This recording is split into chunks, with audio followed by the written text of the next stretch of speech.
Cody, when you have an opportunity. I call this meeting to order.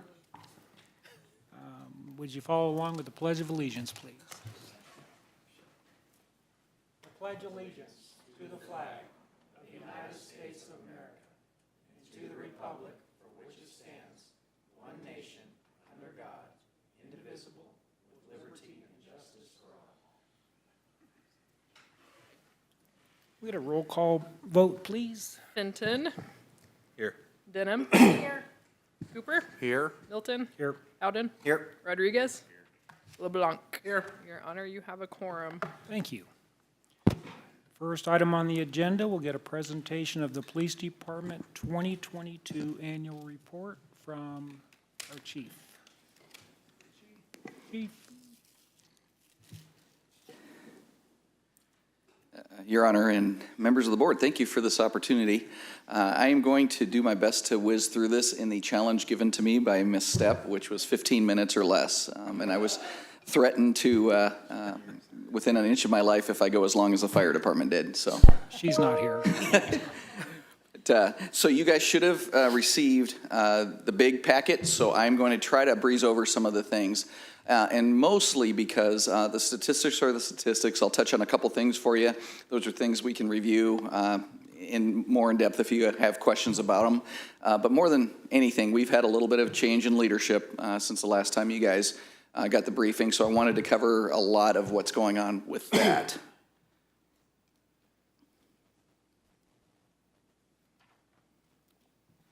Chad, it is not forwarding for me. There we go. All right, so first and foremost, I'm hoping that you guys will hear and see that we've had a bit of a change in our culture for our organization. First and foremost, the most important piece for me, you heard me talking about giving the employees a voice. It actually went larger than that. It was giving them basically their identity back as well. And so we have worked hard through our committees that we've put together to give them an ability to kind of speak for themselves, tell us what it is they need to do their jobs, how they feel comfortable, and more importantly, how they see themselves fitting into this community. What is hard for us to do is try to force a culture from another portion of the country on Branson.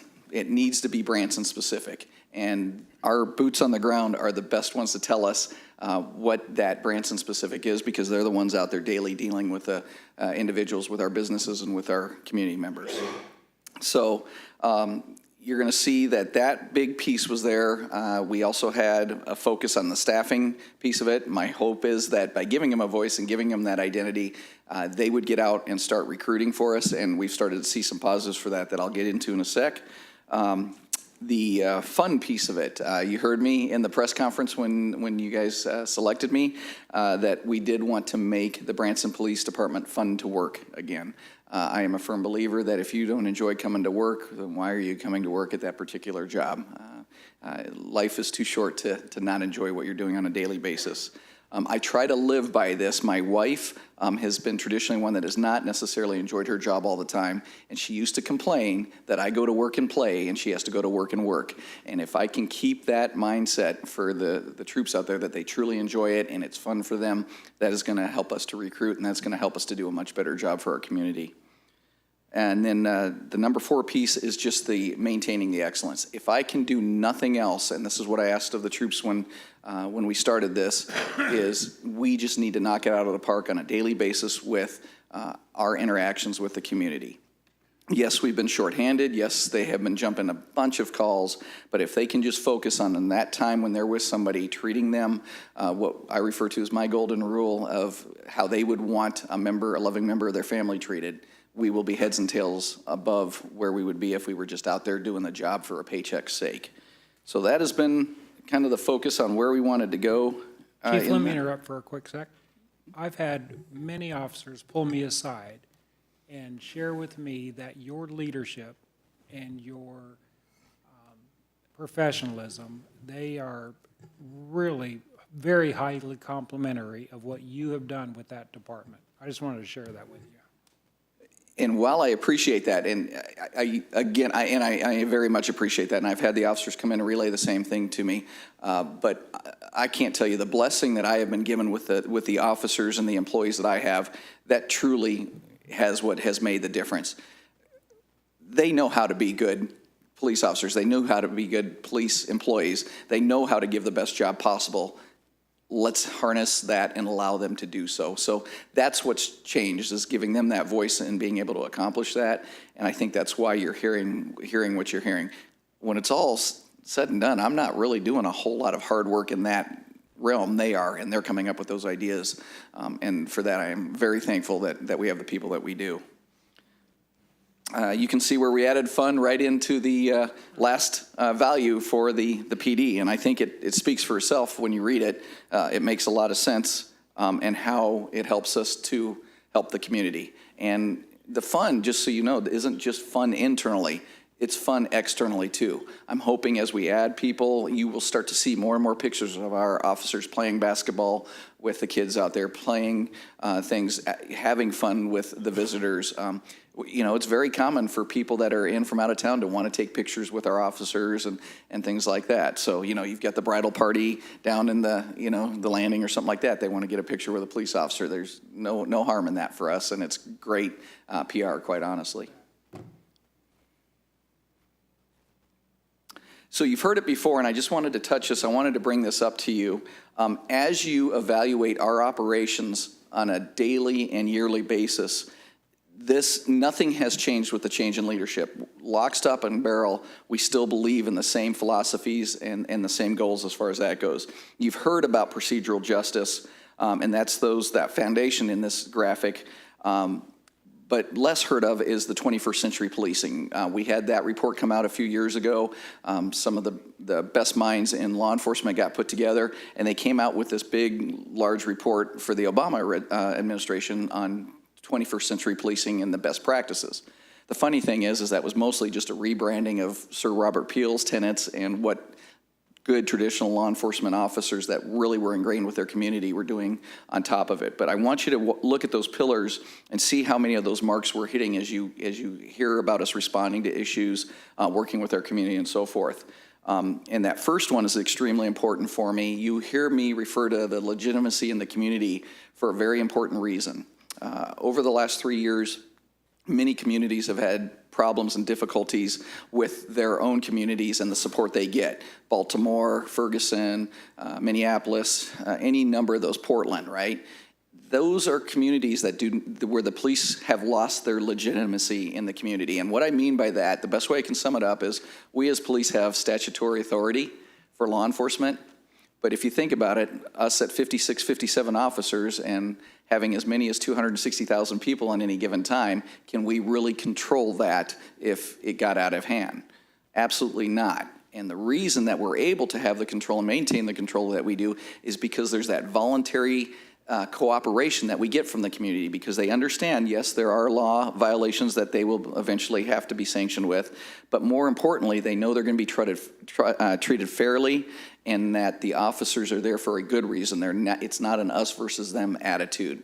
When we enjoy that legitimacy in the community, that's where we enjoy the community support that you see so often in Branson, and that's why we don't have the problems of some of those other locations. So that is why that pillar is so extremely important to us, and our officers understand that. As you go through, you'll hear me talk about, over the years, the policies. You see on an almost daily basis our technology and our social media, what we're putting out there, the community policing and crime reduction piece of things that we're always focusing on. And you're going to see us over the next couple years, and you'll see this in our goals, really ramping up our training because we have to keep current with our training and the best training possible. Instead of computer-based training, we need hands-on practical training for our officers, and we're working on schedules and stuff to get us there where we're doing that on a monthly basis. And then obviously officer safety and wellness. We've already instituted in the short time that over the last few months we've made a voluntary workout program where you can work out on duty. Part of the plan for the new police building, we are not going to skimp at all on the workout facility there. That is a must-have. That is something, I will cut something else before I cut out the workout facility, and we will go to mandatory workouts because we know that healthy employees have less sick time and less workman's comp injuries. And so we're going to basically take a page out of the fire department's book and do the same thing for our officers. And then you've heard us talk about the peer support, everything along those lines. Those are all things that we are consistently working on to invest in our officers and our employees.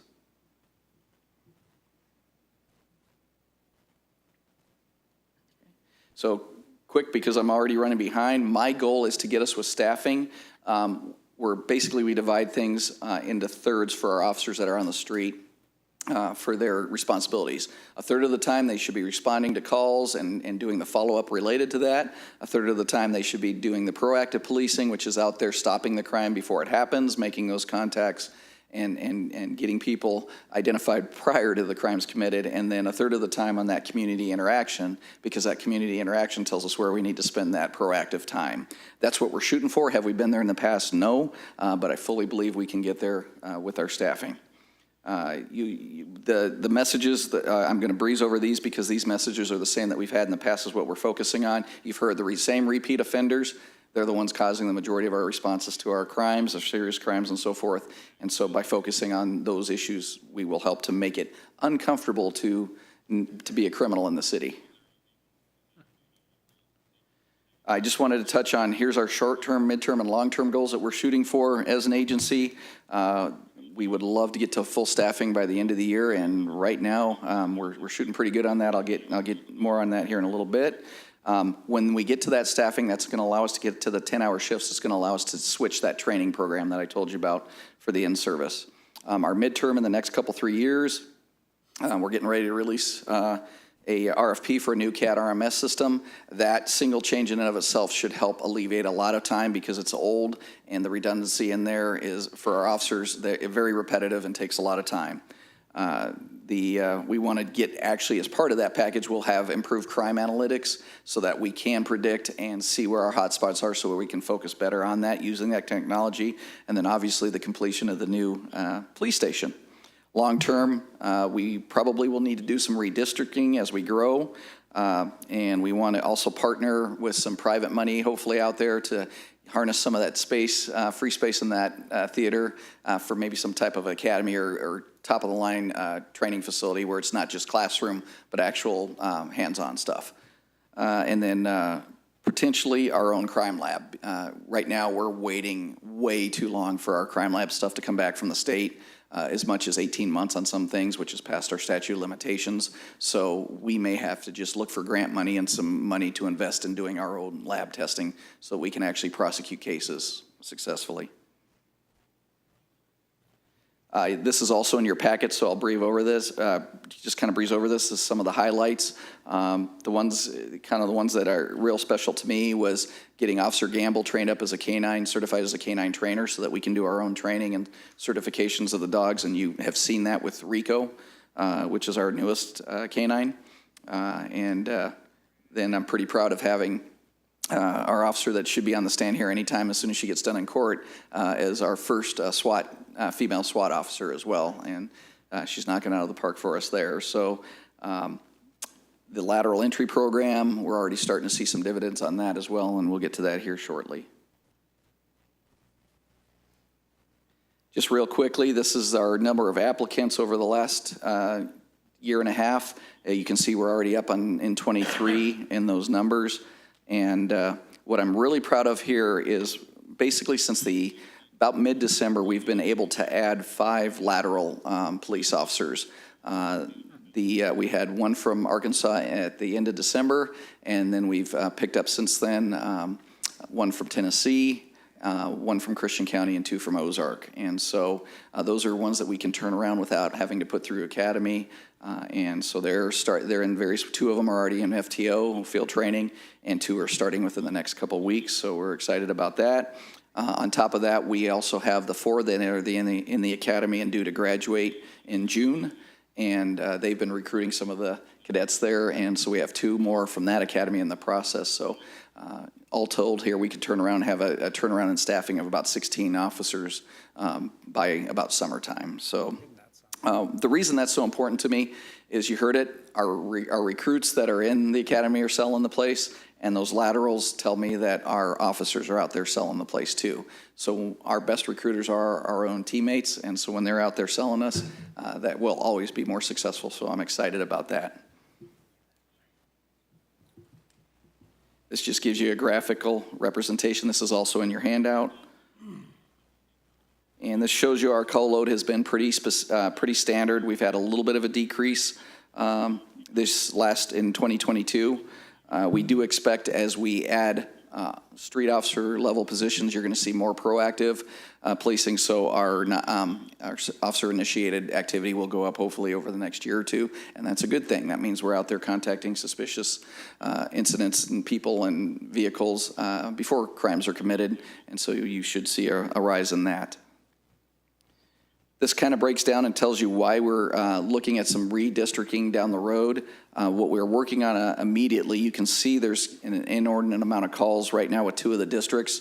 And so it'll be pretty easy for us. We talked about that in our ComStat today of taking a little bit of a chunk out of the east and west sectors and giving them to the north and south sectors to even out that call load. The reason that's important for us is not so that our officers work less, so to speak. It's for response times and things along those lines. So that's what we're going to be working on here over the next couple of weeks.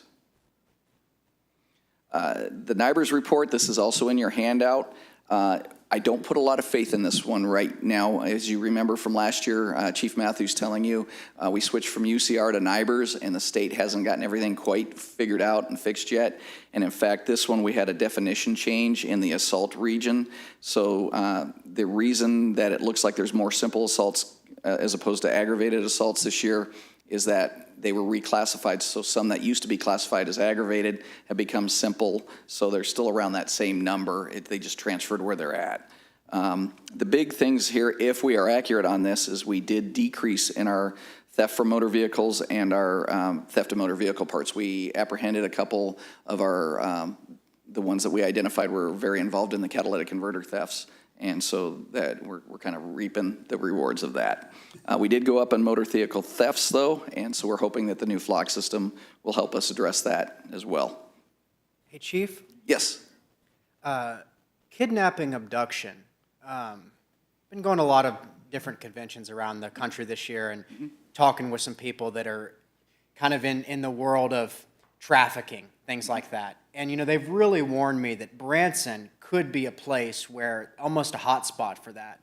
So, boy, a 5-time increase in that is sort of alarming. What would you say about something like that? So that, in our particular case, those are not what you would typically think of like a movie where somebody's kidnapped, held for ransom, human trafficked, or anything like that. Kidnapping for our state statute also includes when we have a domestic violence and say the assaulter does not allow the person to leave. That's a kidnapping per statute. So that's what we've seen in our particular case in this area, is that it's been more domestic related than, and don't forget parental abductions also count as that. So if somebody checks a kid out from school against the court order or something like that, that also qualifies. So thank you for bringing that up, Marshall. That was one spike that looked different. Like I said, we've already analyzed that, and it's related to exactly those. As far as the trafficking piece of it, we haven't seen or heard anything along those lines. We contact our vice officers are in that world kind of on a daily basis, and we haven't seen anything along those lines. We do send our officers and those detectives to training specifically for that. The concern would be because of the convention center. In my previous life, we had the National Western Stock Show, and you could guarantee that there would be a huge increase for it on that. Thankfully, from my personal observations, what we see here is the types of crowds we're bringing to the convention center aren't the types of crowds that invest in that type of entertainment. So, Chief, Yes. where would, like, busting out a car window and stealing property, where would that, what would that? That falls fall under that theft from motor vehicles. So if you see, Okay. we actually decreased from last year in 21 from 140 to 100 in 22. So that it does happen, and like I said, that's where we're hoping to, through our flock cameras and some other things, be able to get out there and prevent these things from happening in the first place.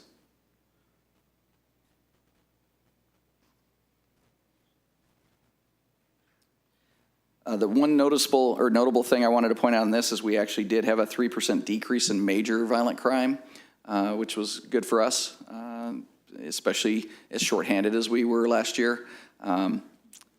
Basically, a lot of our repeat offenders that would normally be responsible for this, the stars all aligned, and we got them on enough felonies that they finally got sent to DOC. So we actually enjoyed a time. I was really worried about last summer, and we made it through last summer thanks to those main players getting locked up. I just threw this in here. You can see the number of cases that our investigators are working. Right now I'm running basically with 2 general detectives and 2 vice detectives and a lieutenant. So that is a very high call load for them. We're working on trying to get more people in there, but it would not surprise me if we look to come to you at some point to increase our detective ranks as well. Because right now our patrol officers, if they have the time, they're doing the follow-ups on the misdemeanors, things along those lines. I would love to get it to where they can just focus on street stuff and let our detectives do the follow-up on misdemeanors and felonies. Traffic, we've had, it's been a topic of conversation for us, our traffic enforcement and things, and hopefully some of you have seen that whenever we talk about our traffic issues, it's always the 3 E's that we refer to, that being the engineering, the education, and the enforcement. And they're kind of basically in the order of importance. Engineering is always our best solution for most of our traffic issues. Education is the second best, and then enforcement is the least effective because at some point we pick up and we have to go to other locations and work on that. So it's a very, it only lasts for the benefits for a couple, 3 weeks, months after that, and then we have to kind of try to rotate back in and do that. It's especially difficult here because a lot of our violations are committed by tourists. So if we're out there doing enforcement 1 week, well, that's great. They see us then, but they go back to Oklahoma, and now the people from Kansas came in. So it's always better for us if we can look at the engineering piece of things so that it's just hard to make those violations in the first place. And then this I just wanted to throw out. This is kind of our, as far as an area, some of our region's biggest needs, lobbying that I would like to see and just throw out there for people. We are in dire need of better mental health services, victim services, and detox services. Those are glaring holes for us in this region. You've heard us talk about it before. My officers sometimes on suicidal and or assaultive people, because the hospitals aren't currently capable of handling it, we're dealing with some of the same people 3 or 4 times a shift. We'll take them into the hospital, they'll get kicked out, and then they're in the traffic circle trying to jump in front of traffic. So anything that we can get along those lines are going to be huge for us. You've heard me talk about Flock and touch on it. You guys have probably seen and heard some of the successes we've had. We've just run another report, and it is bringing in very good results for us. And perhaps the best thing for us is we're getting people before they have a chance to commit crimes. So if you think about it, we talked about the stolen cars increasing last year. One of the reasons that we have stolen cars here is we'll have people steal a car in another state, come here just because we're just as big of a destination for them as well. And then they'll know that car is going to get hot, so to speak. And so they'll drop that car and steal a car here. Well, if we can tag them before they have the chance to steal the car down here, then that prevents them from victimizing people down here. So that is one of the best things that come from these, and we're going to be pushing hard here over the next year to really encourage our HOAs and our retail areas to look into investing in those as well, because that's just a force multiplier for us, not only for those preventive, but if a crime does happen, then we've got a picture of the car, and you've heard me say it over and over. The officers, man, they're outstanding. If they've got a description, a plate, or a person, or a picture, they know where to find them, and they generally get them pretty quick. So, what's the process in, getting one of those like at your business, or is there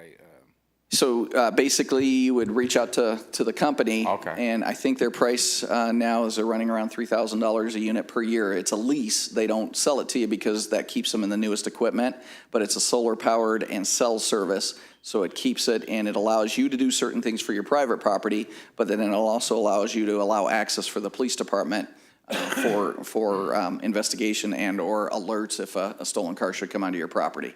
That's pretty reasonable. Yes, yeah, that is one of the reasons we teamed with them, is the affordability for it. And we have so many one-way in, one-way out locations for neighborhoods and businesses here that 1 or 2 cameras can completely cover it. And if somebody comes in, then boy, then we've got an automatic great lead. And we get that lead, we can turn right around, put it in the system so that any camera will alert us to seeing So the if I same put one of vehicle. those on my property, it would just tie right into you, Yeah, we would be able to, so it's for us, we have two-way access basically. So we can see into that as well as our own information. And for you, you would only be able to see your own information. You wouldn't be Right. able to tie into the police cameras. Yep. Okay. So, Chief, as effective as that is, would you support if the board or administration come up with a proposal for cost sharing?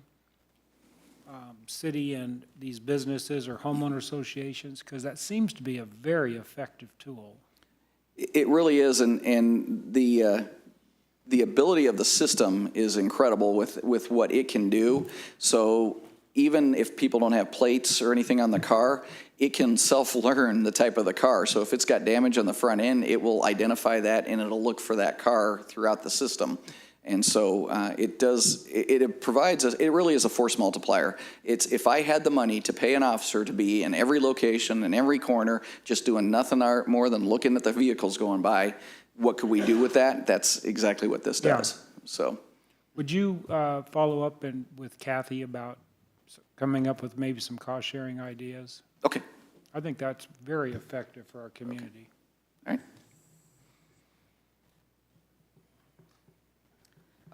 One of the special projects we did have the rifle purchase plan. We rolled that out. We used the full amount and got the first batch of rifles out there. And again, great feedback by the officers. And we received national press attention because of this. They actually did an article on Police Magazine about us, and we've received calls from agencies across the country asking how we did the program. Vehicle barriers, you guys have seen the barriers, the old plastic water-filled ones that we have out during the parades. We're looking to modernize that, so we've obtained grant funding for that.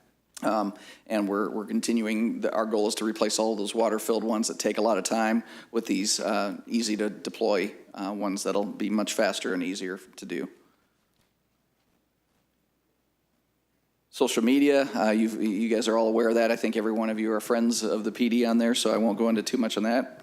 Because I got to give Cindy time to flout her accomplishments today. And training, I've already talked about what we're going to be shooting for next year. The handouts we gave you also have these are our employees of the year, our civilian employee of the year, the sergeant of the year, the officer of the year. Those of you that were at the awards banquet, the 2 civilians and the 2 officers that were put in for that car fire and the assault on the officer, we were just notified that they're also receiving awards at the Missouri Police Chiefs Association banquet next week. So we'll have some pictures from that too. So we're proud of them there.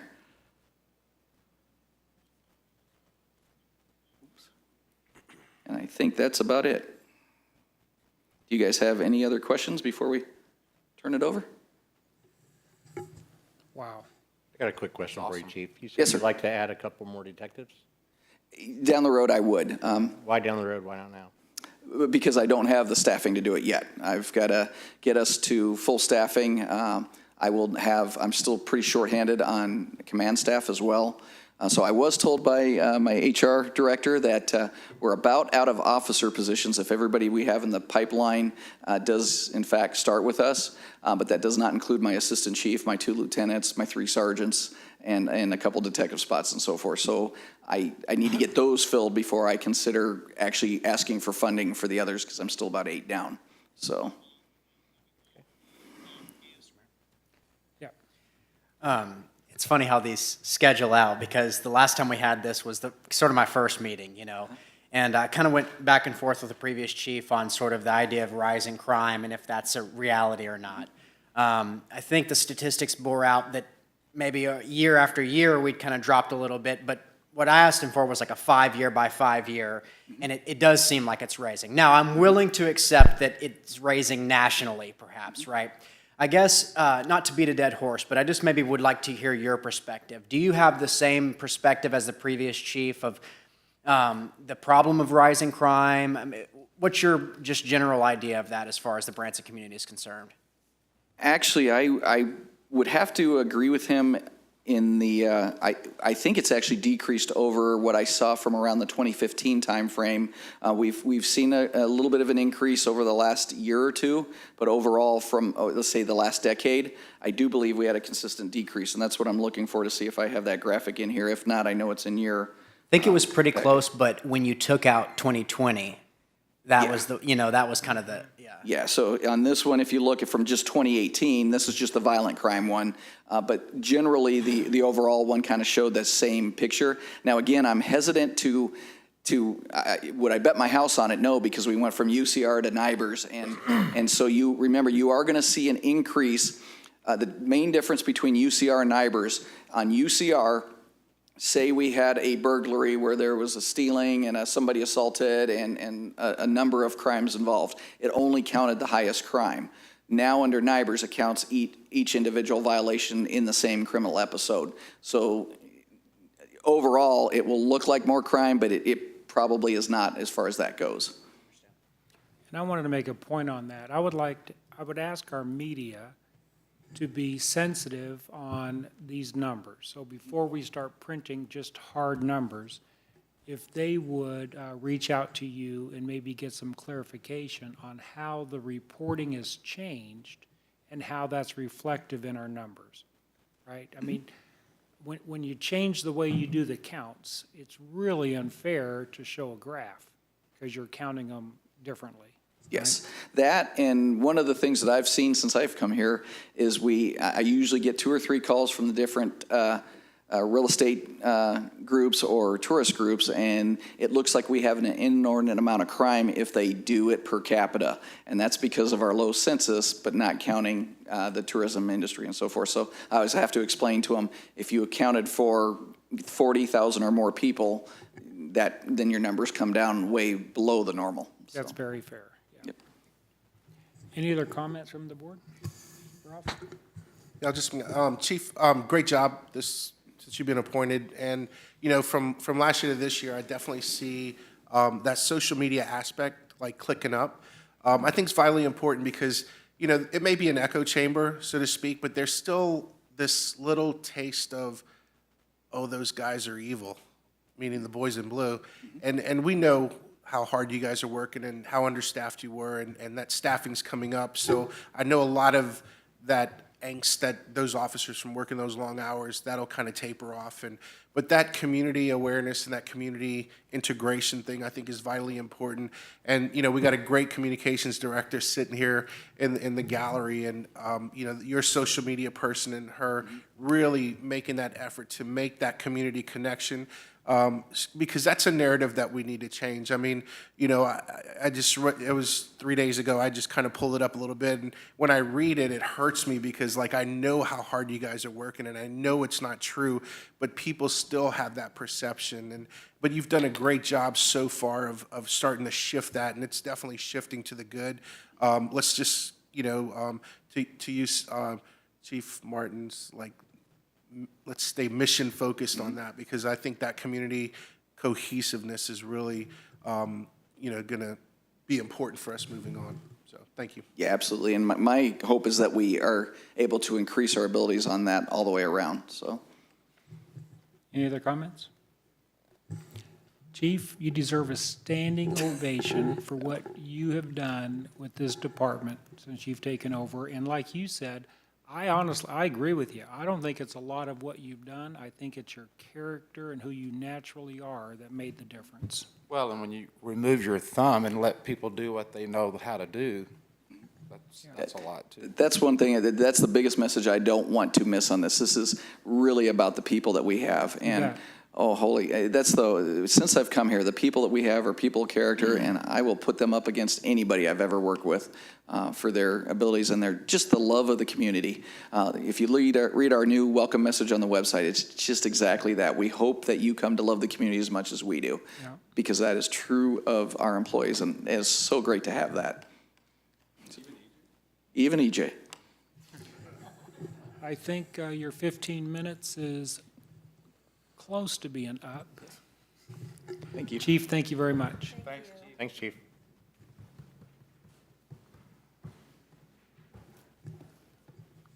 Well, that wraps up our study. Oh, Cindy, did you have something? We're going to get an update on the ARPA grant for our ball field presented by Cindy. Good afternoon, Mr. Mayor, members of the board. I'm really excited to be here today, this afternoon, to talk about a project to upgrade the Branson Recplex. And I think most of you heard the great news about the grant, so I'm going to kind of dive right in. Chad, I just need to click this, right? Okay, there we go. So yeah, we received the ARPA grant for our ball field project. Okay, so I'm going to, as I said, dive right in. So what is the grant? It is the Department of Economic Development, the DED, awarded a total of $30 million through the Local Tourism Asset Development Grant Program for 26 projects across the state. And the program is funded through the American Rescue Plan Act, which is ARPA, and is focused on supporting projects that further the recovery of tourism, travel, and hospitality industries. So the Missouri Department of Economic Development has awarded the city of Branson, drumroll, $1,592,663 in ARPA funds, and that is for upgrading our 4 ball fields at the Branson Recplex. And just to add a little bit of that, the city of Branson was one of only 9 projects that were awarded in Category 1, which Category 1 is $250,000 to $2.5 million. And so our request for the entire project was $4 million. And so we would have been awarded 50%, where we would have been responsible for half of that, which is $2 million. So we were awarded a little bit less than that, $1.6 million almost. And so in talking to the DED representative, he said the process was extremely competitive and that they had to reduce every application just to get to the 9 applications. And he described our project as very strong, so I was really proud of that.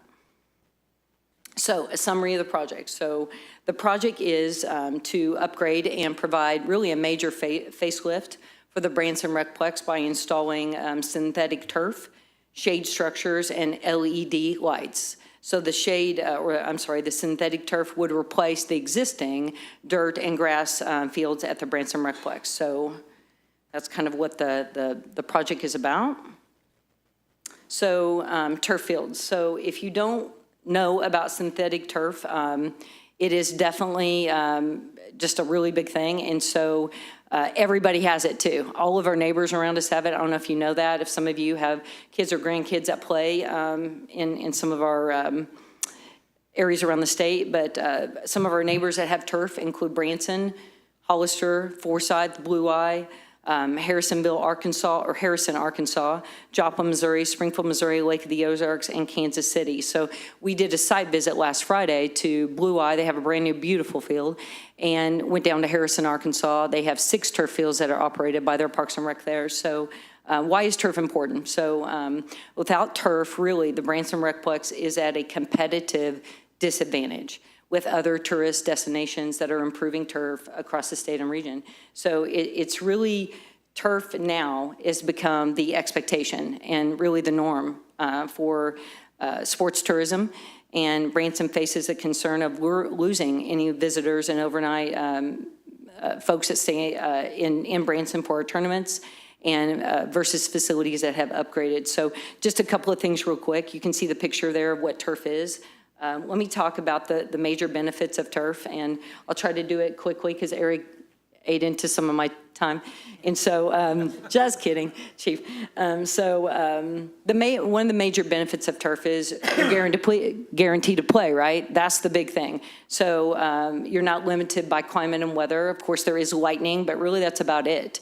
So that is very attractive to event organizers that are considering a selection of location, is you get to play. And so that has really been impacting us the last couple of years. And so also turf is a lot more durable than natural grass infields. It can sustain all that foot traffic that you see.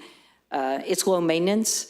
So operating and maintenance expenses are much lower. So in my studies, about a fourth lower than traditional dirt and grass ball fields. And part of the grant, our analysis really was that we would expect to save a minimum of about $65,000 on our current costs associated with maintaining the complex. And where we get that number, 65,000, that's nobody's coming in to mow, right? They're not coming into groom fields. So a lot of staff time is being saved on that. In addition to all of the chemicals and fertilizers and grass seed and water that you put down. So it's a considerable savings. That would help pay for things long-term and be cost-effective long-term. Again, water, no more watering ball fields. You actually do need to spray off the fields occasionally, but it's more about dust and things like that. So all the water that we're constantly watering, you wouldn't have to do that. The turf fields have a consistent playing surface. So those of you who have played ball, no more bad hops or low spots or things of that nature. And upgrading will provide a higher end user experience for those who attend.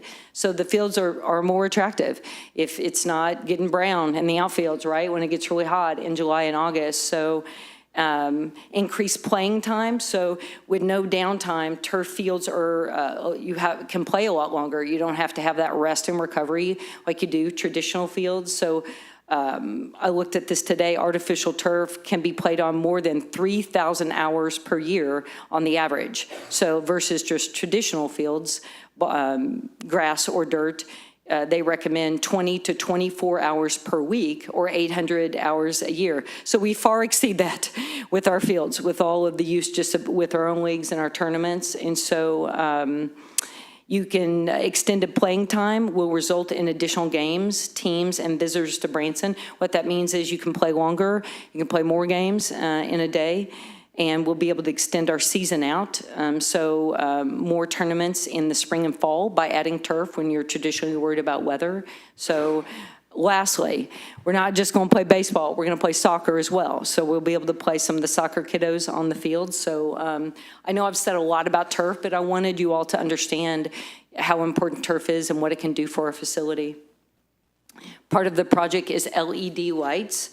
So what the LED lights will do is really provide a lot better lighting. We want to upgrade our existing metal halide with LED lights. And so when you play baseball or softball, there's a foot candle ratio that you have to have on the infields. You have to make sure you have enough lighting. LED lighting doesn't diminish. So in 18 years, I have replaced the bulbs a couple of times. And so every time you do that, it's between 10 and 15,000. And then you start seeing diminishing results as the lighting. So LED lights would be really a great thing to do. And then, of course, I didn't even mention electricity savings, so that would be a major thing. And then the last part of the project is sunshades. So this has been a big desire for people who have been at ball games. Some people are shaking their heads and nodding their heads. So it's hot. If you play ball in July or August, it is hot, even in June.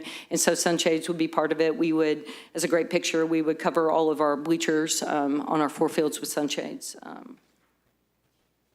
Okay, so in 2022, let's talk about economic impact. So in 2022, we hosted tournaments that brought in an estimated 42,710 visitors, and this is just our tournament market, and a total economic impact of 22,148,255.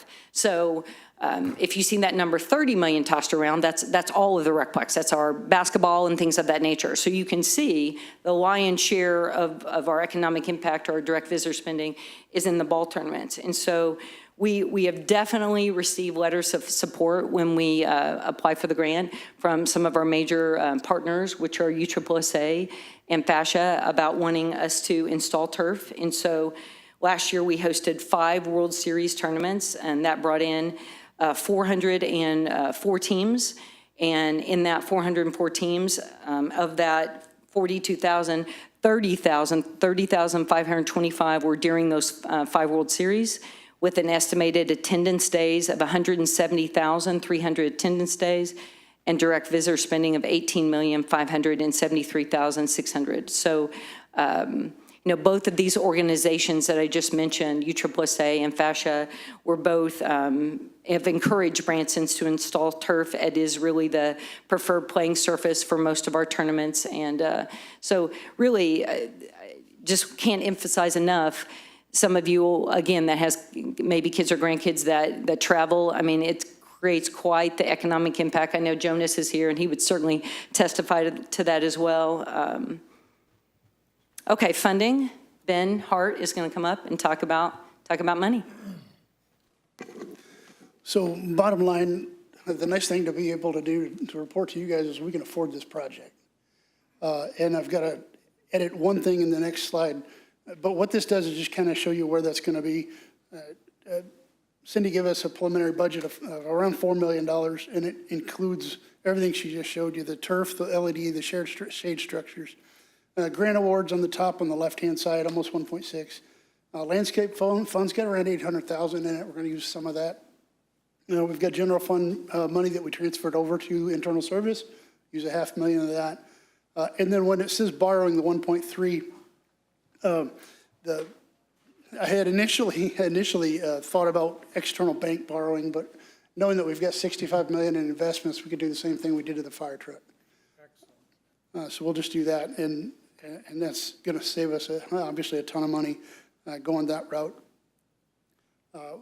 What I have in here, we will amortize this thing over 10 years for a budget perspective. It is going to be funded out of the surplus coming from campgrounds. So these two projects are really going to be tied together. And for Parks and Rec, this is probably one of the biggest steps Parks and Rec have been involved with is going to take. Both campground and the ball fields are going to be huge projects for the city. Not construction-wise, just impact-wise for Parks and Rec is going to be huge. But the surplus that comes from campground, we're going to be working with, well, we are already working with Cindy's group to get a really good pro forma put out. Right now, the pro forma we have is more than enough to cover both campground construction and this project. Obviously, that's low cost of issuance. It's our we set the rates, so we're good.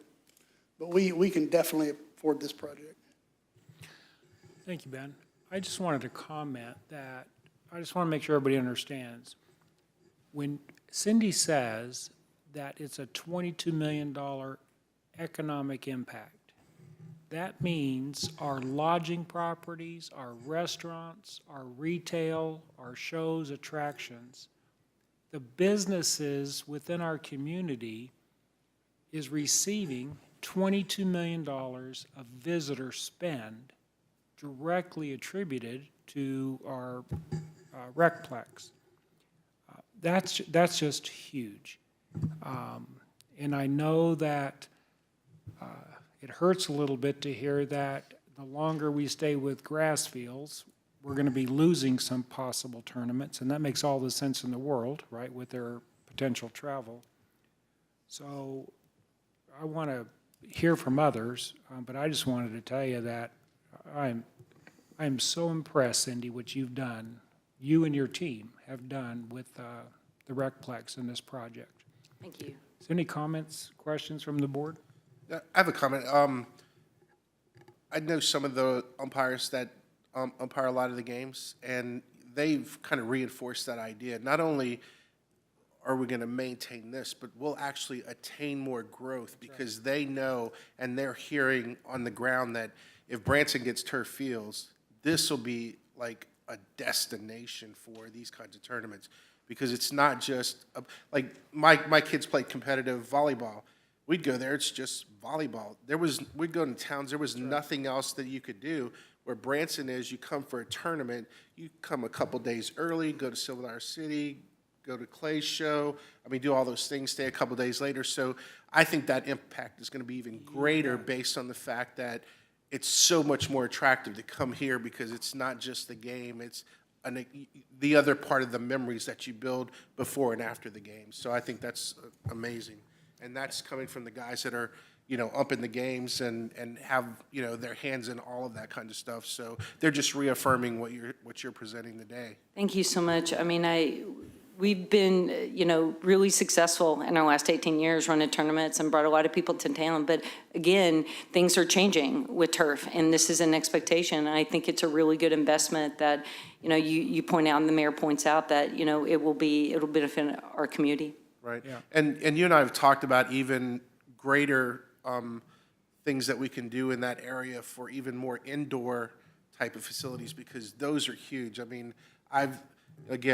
know what we spent on tournaments for my kids, and when you have 400 teams playing volleyball and you can provide that kind of service, the impact is great for our community. So I had met with a lady this afternoon who drove up from Poplar Bluff, and she's wanting to host a gymnastics event at the Recplex. And so she's wanted to do that because they have a nice place there to hold it, but they want to come to Branson. So certainly that's very true, what you're saying. Well, I did what the mayor and Ralph said, and I have kids, and I've been to many events in towns where, like, what are we going to do now? You know what I mean? You play all day and you're like, oh, okay. You can have a facility like that and come and eat, and there's nice hotels and restaurants and go-karts and shows and stuff. So it's just, to me, it's a no-brainer. You know what I mean? Oh yeah, there are some theaters in town too. But no, why would you not want to come have a tournament in Branson, Missouri, where you can have a facility like that and have all these options for a nightlife too? So great job, I love it. Any other comments, questions? I didn't get to say something real quick about the locals. The mayor was there last night throwing out the first pitch of our local kids. So I really keyed on the visitors, but our local kids are going to love playing on this too. So I failed to mention that. I just wanted to throw that in. Hold on. What you didn't mention was when the mayor threw out the first pitch, it was a strike. Ball. It I balked. was a ball. You called it a ball? Wait. Oh, he balked? He balked. And Oh, threw I a know I ball? balked. And real quickly, the reason I balked, I learned this at the Ballparks of America. They called me out for balking, and here's why. Is the story? It's a balk. Here's the deal. What happened, Jonas? The reason I balked, Classic balk. when a pitcher is on the mound and he's checking the runner on first base, the pitcher is allowed to turn his head. A balk is when you move your body. I am 65 years old. I am here to tell you, this head is not turning to first base Without the rest of the body? without the rest of the body. Correct. So I got to get to baseball practice. So I just want to say one, just as an example, real life example of what a big deal this is. This is huge for us, right? And I'm glad Cindy mentioned, for the local kiddos to be able to play on turf and learn the skills and do that, that's huge. But 2 weeks ago, my son, who plays competitive baseball, we actually had a home tournament at the Recplex. His age group, 13U, was the only group that made. And what made means there was enough teams in that age bracket that registered to play that tournament. I think it was the KC Sports U-Trip. So I think there was 9, 10, 11, 12, and 13U. 13U is the only one that made. The reason why those others didn't make, it's April. It's dirt, and they want to play, right? It rained Saturday afternoon. There you We go. got rained out. We had to come back on Sunday. It was easy for us. We got to sleep in our own beds. Come back on Sunday, and play in a Sahara dust storm all day with 40-mile-an-hour winds, right? So what turf does is to reassure those families that are going to invest that discretional funding to go commit to being in a location for more than 2 or 3 nights to play. They go to play. And on dirt, we have lost so much by having, and don't get me wrong, it's not by design, but the fact that we are moving to turf, you're going to see people like KC Sports, U-Trip, and everybody else, Game 7, they're going to, this be like, okay, we can book these and we can fill all these age groups and play at capacity and not play worried about getting rained out and not playing at all. So kudos to Cindy, kudos to you all for doing this. I think this takes us to a next level in sports. And I think we need to have those conversations about indoor facilities. I've got some ideas about that, but seriously, I got to get to baseball practice. Thanks. Thanks, Jonas. Wow, thank you. That wasn't even planned. I mean, that was great. And I mean, I am proud of our facilities. We did play that next day. Boy, we worked really hard to make sure we played. So if it was turf, we could just, keep going. So I don't know what timing do you have for the board to?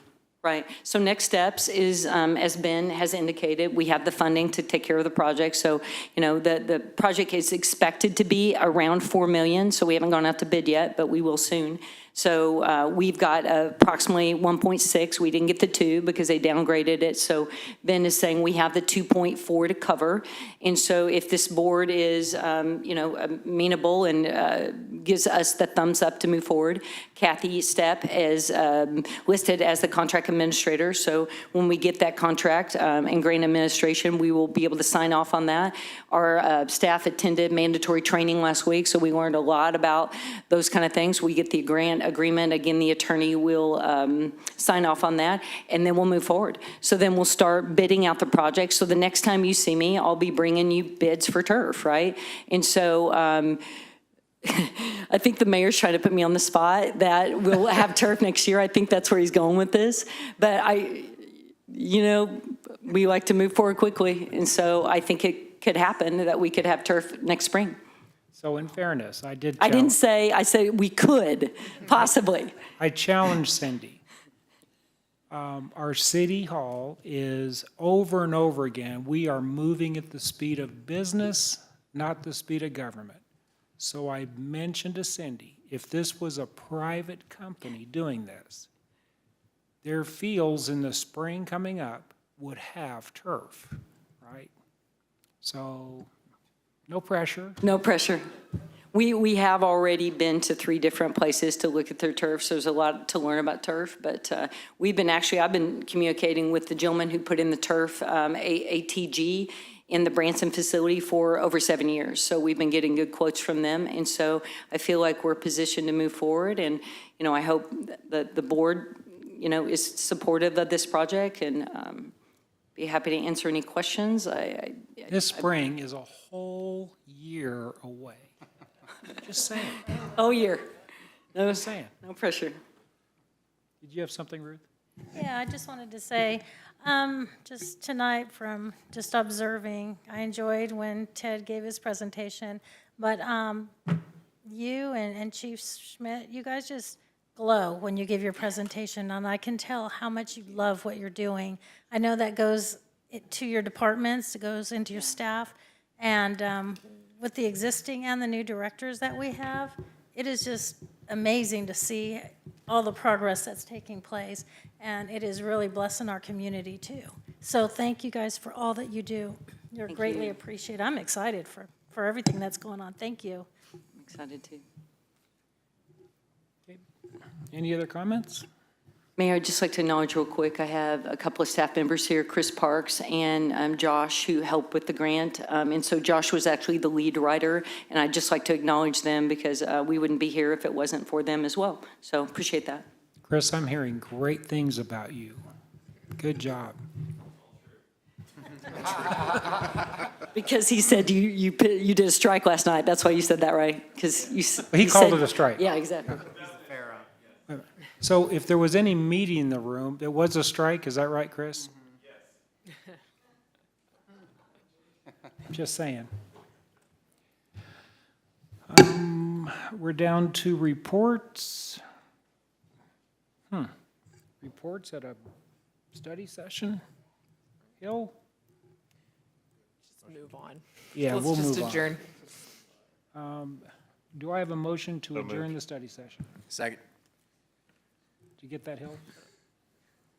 You got the motion I second? did, yes, thank you. Okay. All in favor, say aye. Ah. Opposed, same sign. Ayes have it.